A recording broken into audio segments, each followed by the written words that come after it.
How can you work with your team, either during or after a team project or goal, to determine what went well, what about that environment or team task was special or unique, and what areas to improve or make better next time? Research found and we identified that with each team task, teams benefit and learn better in their teaming skills and create further safety and trust, whether the chance to review what was distinctive about the work and how they got things done, what worked well that they can repeat and continue next time, and what they want to do better or how they can improve. I'm going to walk you through a brief tutorial on how to use distinctive, working well, 100 days better with your team, and how to create small goal charts following the identification of how to make improvements inside your team and the teamwork. To begin with, generally in the objective, you're going to want to break your larger team, if they're big, into groups of 3 to 5 people to avoid too much groupthink or too much vacuous brainstorming. Each team's going to work on identifying distinctive, working well, and small improvements for their team. Also thinking about from the current part into the future, how we identify what's distinctive, how we made it happen, what the group did to make this happen, how the group was set up, and trying to pull out some details on what worked well and how the team worked together will help the team create communication, team structure, and a process for them to stand on to continually improve and to fix challenges and solve problems on their own. As you're creating the columns and identifying the distinctive, working well, small improvements, the first part to begin with is distinctive. In distinctive, some prompting questions are, what is distinctive about the work this team does? What makes your team unique, different, or special from other teams? And what about this work is special or separate from other work that we currently do? When trying to identify what is working well, some prompting questions are, what's working well enough that it doesn't need extra effort or focus? What areas of the work are operating to our customers and our clients' satisfaction? And to end with, you're looking now at what can we improve in 100 days. We chose 100 days because 100 days is a rather concrete, actionable piece to kind of capture. Also, it's a small step. So looking at 100 days, what would you like to be better? What improvements can we make for our work to be easier? How can we leverage what makes us different and distinct to improve our work? Each of these areas, I recommend teams follow in sequence. Begin with what was distinctive. If in the environment, there are special things that happen. So for example, right now we're dealing with the global pandemic. That's a pandemic environment that's special and distinctive about this team's work. If there's certain things about the team composition or makeup, who's on the team, how the team works, what people do, make sure they list those things. Working well, you're trying to identify things that are working relatively well that need little to no improvements. The reason you want the team to capture what's working well is because they worked hard to get to where they currently are, and they have to recognize what they're doing working well to create small improvements going forward. The final part on the small improvements, they're going to list out in just a bullet point form what improvements they can have. Generally, each team's given about 20 to 30 minutes to work out the process and to write down as many ideas as possible. Here's an example of a 3-column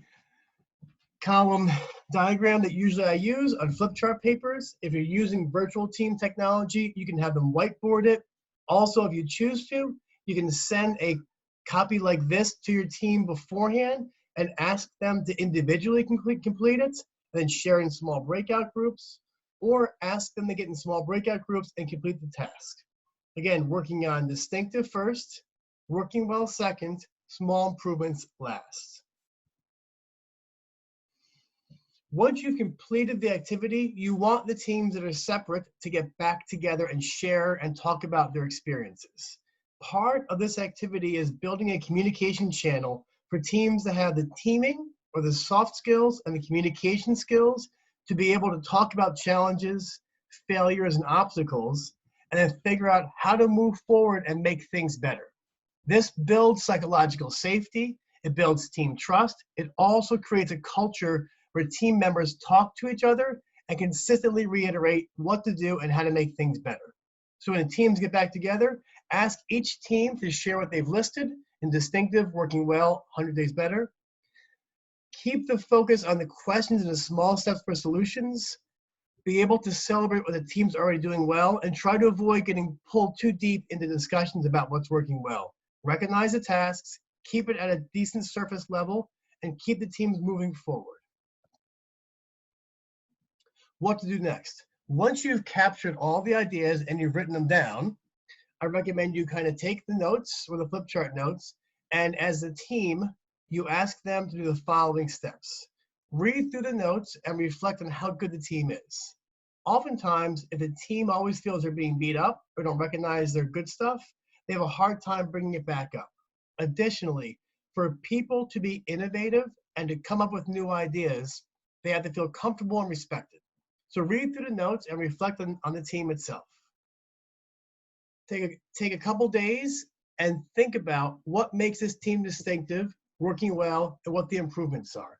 Allowing the ideas to sit will bring them from the immediate action to allow new connections and new ideas to emerge that maybe you didn't think about before that can help the team reinforce itself.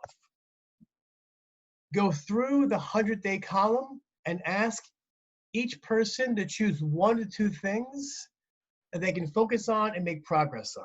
Giving each individual, or if you want small groups of individuals, teams of 3 or 4, tasks to work on will create concrete things to move forward. Send the list to the team as they're creating the update pieces, figure out things to work on. If there's more people on the team, blast it up to a larger organization. Ask all team members to do the same thing, to create goals and objectives and timeframes, and measure their success for the 1 to 2 goals they can accomplish. These action plans should be small steps, things that can be completed and shown to be completed within 100 days. So for example, create a checklist, build a new process and procedure, improve intake flow of new customers, develop new customer intake forms, things that can be concretely shown to you and to say, hey, I got this done, to create small steps of success. Gather all the action plans and then review them as a manager or with your team themselves and figure out what resources do I have to give them, time, staff, procedures, training, revenue, what sort of training is needed, and also ensure the folks have sufficient autonomy to take their own actions and there's some way to follow up on these things. Develop a monthly or shorter quick check-in form or a phone call or questions to answer. So this is, again, part of that follow-up piece. Once individuals and you commit to the 100-day improvement pieces, because you're building off what was distinctive, what worked well, how do we improve next time to make our team get stronger, ensure there's a check-in piece. It can be on your weekly virtual huddles or face-to-face huddles. It can be in a team coaching meeting. It can be in check-in processes. You choose to do that, but there has to be a follow-up piece put into this team process. Once the 100 days is done and the goals are completed, take a look back and look at what got accomplished. How did we accomplish these things? What worked well for us? Consistently come back to saying, what was distinctive about this task? What did we do well? What can we do better next time? Also recognize people's success. At the end of the 100 days, also remember and celebrate with your team that you have a great team. They identified tasks, they communicated things, and they made things better. Here's an example of what another team accomplished to look at their 100 days better and some things. As you'll see through this list, they were all relatively concrete pieces. One thing that you're going to do as individuals identify what they want to work on inside this 100 days better task. The ones that are more abstract or obtuse will become clearer when they define their short-term task objectives and goals. This next couple slides are going to walk through a action planning for short-term visible projects. It's a nice template that you can use with your teams to have them fill them out. There will be a link in the comments for this video, and also a way for you to get access to this full PDF of the action plan. This action planning for short-term projects comes from a friend of mine named Alan Kay, who wrote a great book called Fry the Monkeys, Create a Solution. So inside the process, you're trying to kind of folks say, based upon their skills and their resources, what are some concrete things they can accomplish in 100 days? This action plan comes from your 100 days better column inside the task. First part is this. You want them to identify what our goal is and what it will look like when our team has accomplished it. Defining what you want to have happen is a solution-focused method that helps folks create the objectives and the psychological ways to create cues to move towards what they want to have happen. The second part, how do we see this helping with our unique needs of our customers or employees? With this, they're defining how the task they're going to accomplish and get done is going to support the unique needs of the customers or employees. This helps them frame the other person or the observation impact of the work being done. Where will we begin? What will be our first visible steps? Again, inside this, they're crafting steps that are concrete and visible. Things that can be seen, charts that can be turned in, objectives that can be completed, parts that say, hey, you know what? We said we're going to accomplish this by the end of 25 days. Here's an example. Here's how it's done. List more concrete steps, the better. Make sure it is visible and touchable. With whom do we see ourselves collaborating and communicating to make this happen? Identifying who your partners are and the stakeholders are will increase the team outreach and begin to identify ways to create success and to avoid failure in team collaboration projects. Also, you know that inside organizations, oftentimes it's team-to-team interface that creates the tension. When you define how it's going to help our customers, what our concrete steps will be, and then discuss how we see folks communicating and collaborating, we can create plans to make that happen and objectively make things go forward. When? What will be the time frame for the actions we will have to set up? This is your creating time frames and time spent objectives to make sure the work is being done and your check-in pieces. And the final part, how will we be communicating successes? So inside this template, you and the team members who identify the 100-day better improvement tasks, if they are objectives they can work towards, will work on completing this format and then using this to put into their key result areas or their key performance indicators or whatever their check-in process is to make small team improvements. So I walked through a nice team task that is useful in after-action debriefing, in developing ways to improve team tasks. Also, in the third part is a nice solid step or team task to improve team communication and team interoperability.